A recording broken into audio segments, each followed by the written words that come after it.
Hello YouTube, and welcome to my show, Sexism in Movies and TV.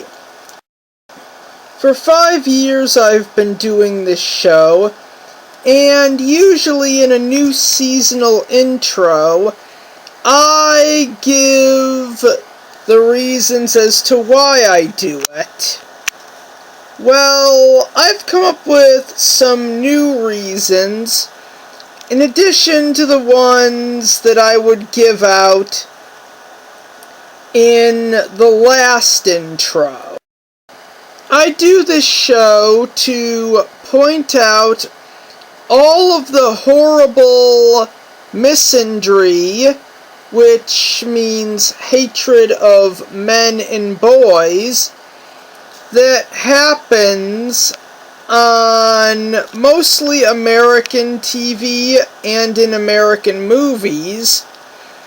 But the really sad part of this whole thing is the fact that we're so desensitized to it that a lot of people can predict when it's coming. And what's even worse is that there are some people who actually find it funny. Okay, a new reason I thought of as to why this show must continue is because the toxic portrayal of men and boys that comes from American film and television is actually the one very big factor as to why men and boys basically have such low self-esteem. And the other half of the reason as to why stuff like this gives young men such low self-esteem is because we live in a world where stuff like this is constantly everywhere, all over the TV screens, all over the internet, all over social media. And if a young man or boy is not in a relationship, assuming he's 13 or older, his peers will instantly start picking on him and calling him gay.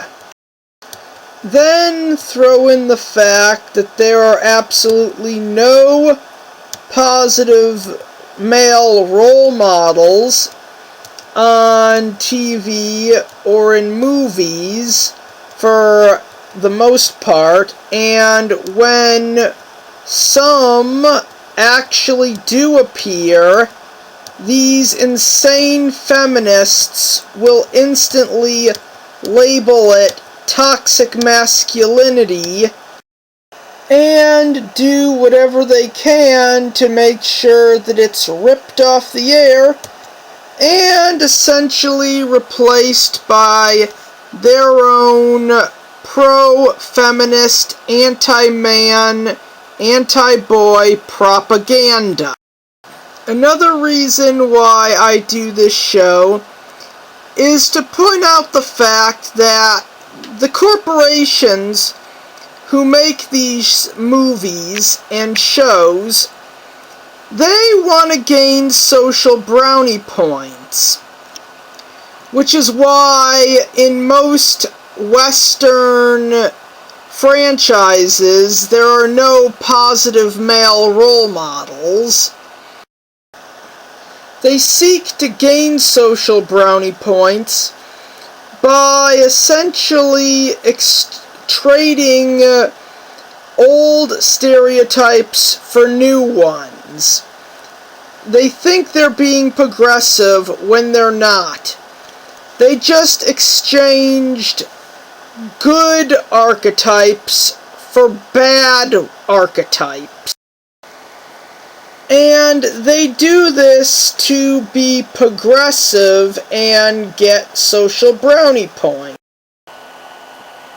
And it usually ends like this. And the third and final reason as to why I do this show is because the portrayal of men and boys, not just in movies and TV, but in all media, has become horrific. To the point where it's downright dehumanizing. And I could see some kid's little sister treating him like bullshit because the characters she watches on TV treat the men and boys around them like bullshit. And it could either lead to this boy becoming abusive towards his sister, or developing really low self-esteem. So anyways, in closing, this show exists to point out the horrible misandry that has infected movies and TV. Now, with that said, on with the review. Okay, this episode is going to be a real quick review, as the last review that I did actually took an awful lot out of me. So this one is going to be quick. And that's not really intentional. It's just gonna be a quick review. In this episode of Sexism in Movies and TV, I'm going to be reviewing the American Dad episode, The Bar Mitzvah Hustle. In this episode, a rich classmate of Steve's, Eitan, who is paired up as a study partner with Steve's best friend Snot by their local synagogue, but basically as a coincidence. I'm not implying anything. Eitan steals, he steals, as hard as this is to believe, Steve's overweight girlfriend Debby. Steve assumes she dumps him because Eitan is rich, but to be just as immature as Steve could possibly be. Her reason for dumping Steve was because Eitan is quote-unquote mature, which he turns out fit, screaming, "They're stealing my presents! They're stealing my presents!" Which basically brings Debby to the conclusion that this guy is just as immature as Steve. He was screaming. Steve, Toshi, and Barry, along with Roger, attempt to rob Eitan's bar mitzvah heist style, which actually sends him into...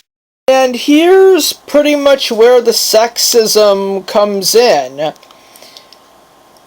Steve was acting immature at the beginning of the episode, and Debby didn't even ask him or imply that he should change or grow up, like the way Leela kinda did on Futurama, which was what put them in a relationship. Debby never implied that Steve should grow up or she'd dump him, but the minute that Eitan is revealed as a spoiled brat, Debby dumps him instantly. The sexism here is rooted in hypocrisy. The next time we see Debby in this episode, she's at a local pizza joint and is basically going to wolf down 3 full pizzas out of her depression over the fact that she found out how immature Anton really was, and that she can't find a real man. In all fairness, here's the thing. She doesn't deserve one. She puts absolutely no effort into her appearance or her personality. In fact, the first time we see her in the series, she's actually kind of proud of that fact, mocking all the students in gym class, calling them idiots, and implying that they've been brainwashed into thinking working out equals eternal life. In all fairness, Steve Smith she can't go anywhere above him. I mean, yeah, she had Aton, but her expectations are insane. And here's the thing. Steve knew that he could never get any of the attractive girls and was willing to settle for Debby. Not only that, but he actually connected with her on a personal level. So much so that when she got bullied in the episode Escape from Pearl Bailey, he actually stuck up for her and got revenge on her behalf. And until she realized, and she still told him off, even though he did this for her, and she only came around because, well, they needed one more route to escape, and she was the only character the writers could think of that would provide that escape. Anyways, yeah, Steve kinda framed Snot in this episode, but he confesses to what he did and sells all his toys to throw Snot an excellent bar mitzvah party, basically to apologize, and that's where the episode ends. The episode may be over, but in all fairness, they should have never used Debby again after this. I mean, Steve may be aware that he can't get a girl who's better looking than Debby, but he actually did make a connection with her, and actually did care for her. Yet, she basically acts like a bitchy hypocrite throughout the entire episode. No, Debby doesn't deserve a real man. She deserves to rot alone, while all the cheerleaders who bullied her in high school get married, have kids, and then have grandkids as they rub it every bit of it, in Debby's big fat face. And like I'm always saying on this show, just imagine if the genders were reversed. Let's say there's this spineless nerd who dumps his overweight girlfriend for another overweight girl. And his reasoning is because he thinks she's mature, when girlfriend A wasn't. Now, girlfriend B is revealed to have the IQ of a 6-year-old.